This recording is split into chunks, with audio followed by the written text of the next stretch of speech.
Assalamualaikum warahmatullahi wabarakatuh. Perkenalkan, nama saya Cindy Fatika Kasya dari kelas C20B dengan NIM 200407551012, Program Studi Pendidikan Guru Sekolah Dasar, Fakultas Ilmu Pendidikan, Universitas Negeri Makassar. Di sini saya akan menjelaskan materi tentang mata kuliah Kebijakan Inovasi dan Pendidikan. Nah, materi pertama yaitu monitoring evaluasi dalam inovasi pendidikan. Monitoring adalah serangkaian kegiatan yang ditujukan untuk memberikan informasi tentang sebab dan akibat dari suatu kebijakan yang lebih berfokus pada kegiatan yang dilaksanakan. Monitoring merupakan kegiatan untuk mengikuti suatu program dan pelaksanaannya secara teratur dan terus-menerus dengan cara mendengar, melihat, dan mengamati keadaan serta perkembangan program tersebut. Monitoring dan evaluasi membantu organisasi atau proyek dalam beberapa hal, yaitu yang pertama, memastikan bahwa program atau proyek berjalan dengan baik dan mencapai tujuannya. Yang kedua yaitu mengidentifikasi masalah atau tantangan yang mungkin muncul dan melakukan perbaikan atau penyesuaian yang diperlukan. Dan yang ketiga, memperkuat akuntabilitas dan transparansi organisasi atau proyek.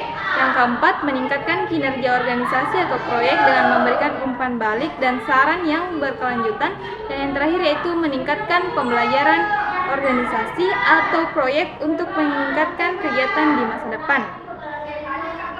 Selanjutnya yaitu prinsip dasar untuk monitoring dan evaluasi, diantaranya ialah klasifikasi tujuan, pengumpulan data, analisis data, identifikasi masalah, dan evaluasi. Objek monitoring dan evaluasi program dapat berupa tujuan dan saran dan sasaran, kegiatan dan proses, keluaran atau hasil, dampak atau efektivitas, efisiensi dan keberkelanjutan, partisipasi dan keterlibatan. Kegiatan evaluasi dilaksanakan untuk mengawasi dan mengecek kegiatan inovasi sehingga dapat mengetahui kelebihan, kekurangan, kekuatan, dan kelemahan dari pelaksanaan inovasi tersebut. Nah, selanjutnya materi kedua yaitu inovasi bidang ketenagaan pendidikan. Pendidik adalah orang yang melakukan kegiatan dalam bidang mendidik. Secara fungsional, kata pendidik dapat diartikan sebagai pemberi atau penyalur pengetahuan dan keterampilan. Menurut Muhammad Yusur Usman, secara umum peranan pendidik dalam dunia pendidikan dapat dikelompokkan ke dalam 4 peranan, yakni yang pertama itu peranan dalam proses belajar mengajar, pendidik sebagai demonstrator, pengelola kelas, mediator, fasilitator, dan evaluator. Kedua, peranan dalam pengadministrasian. Ketiga, peranan secara pribadi. Dan yang terakhir, keempat, yaitu peranan secara psikologis. Petunjuk PPTG dan khususnya dan pendidikan tenaga kependidikan atau PTK pada umumnya terdiri dari atas 2 jenis, yaitu pendidikan prajabatan dan pendidikan dalam jabatan. Bidang teknologi pendidikan merupakan bidang kajian ilmu aplikasi yang memiliki spektrum cukup luas. Pengertian teknologi sesungguhnya tidak hanya berkaitan dengan kecanggihan perangkat keras hasil dari produk industri elektronika.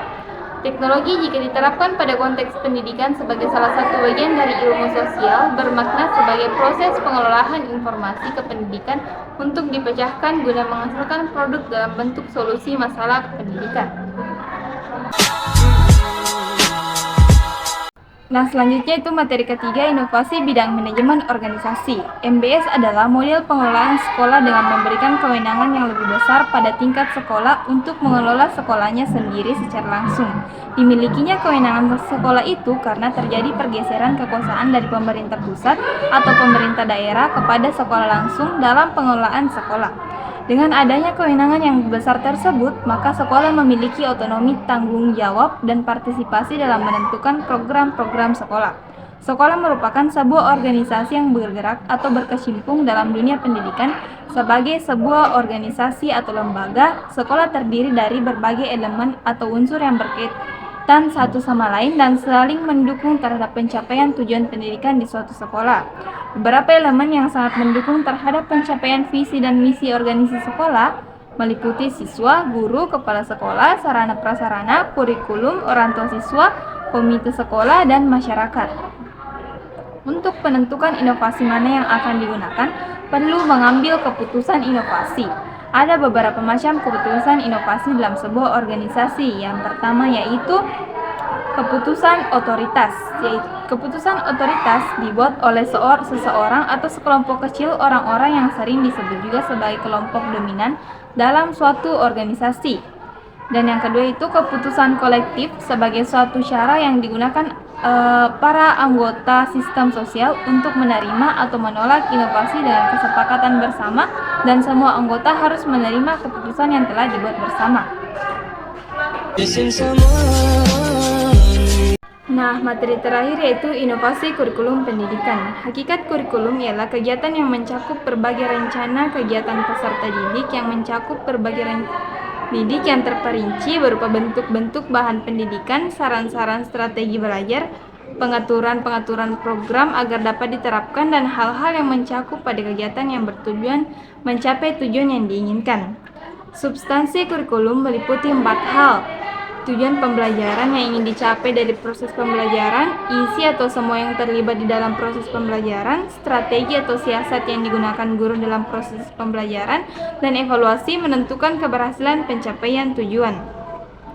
Selanjutnya itu prinsip-prinsip pengembangan kurikulum merupakan berbagai hal yang harus dijadikan patokan dalam menentukan hal-hal yang berkenaan dengan pengembangan kurikulum. Terlebih dalam fase perencanaan kurikulum, prinsip tersebut adalah prinsip relevansi, prinsip fleksibilitas, prinsip efisiensi, dan prinsip efektivitas. Di sekolah, pengembangan kurikulum menjadi tanggung jawab kepala sekolah dan guru. Berikut ini langkah-langkah yang dilakukan dalam mengembangkan kurikulum tersebut. Yang pertama, melakukan analisis, memahami karakteristik peserta didik, membina hasrat belajar, memantau kemauan belajar, membangun lingkungan yang kondusif, merevitalisasi forum musyawarah guru, dan memberdayakan tenaga kependidikan.